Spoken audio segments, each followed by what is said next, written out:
I used to be in a group therapy, and that's where I learned how to stop being obsessed with my video games. Oh, I see. Like, what do you usually do in group therapy? I've never been in one. I think I think one time I went to a counselor, right? Because I was told that, oh, it's good to talk to a counselor. It's good to vent out your feelings, or let out all the stuff that you have bottled inside you, so that mental health and all that stuff. So I went to a counselor, and I wouldn't say it's a negative experience, but it was a meh experience. Like I didn't really know what to talk about. Like I guess because I didn't really have big problems. Like I don't really I don't really know what constitutes as a big problem. Like because to me, the counselor, she is a stranger, and even though I do have certain things that I would like to talk about, intimate issues, right? It didn't feel right. It didn't feel right to let go to a stranger. I feel like it's quite dangerous. I was paranoid even before, so yeah. So it was a boring session with the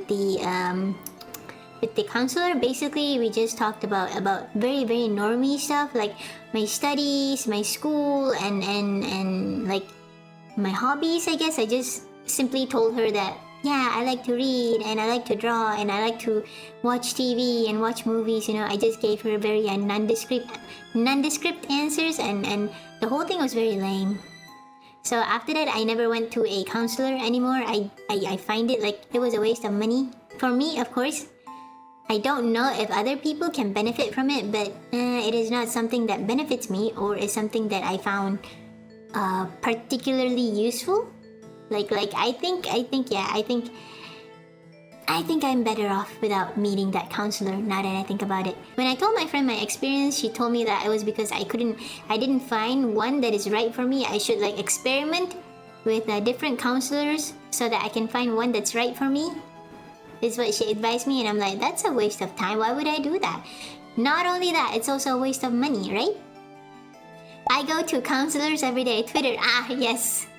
The best counselor ever. Twitter. Well, I wouldn't say my view of counseling or going to a therapist is sour, but I just feel that it's not for me, and I don't find any benefit from it. I like to talk and I like to yap, but when it comes to very personal problems and very intimate issues, perhaps about family or health, for example. Mostly, about family, because everybody has secrets in their family, family drama that you don't want people to know about. Yeah, about things like that, I am taught not to talk about it to people unless it is something very serious. But other than that, you should keep the problems in your family to yourself and to your family members.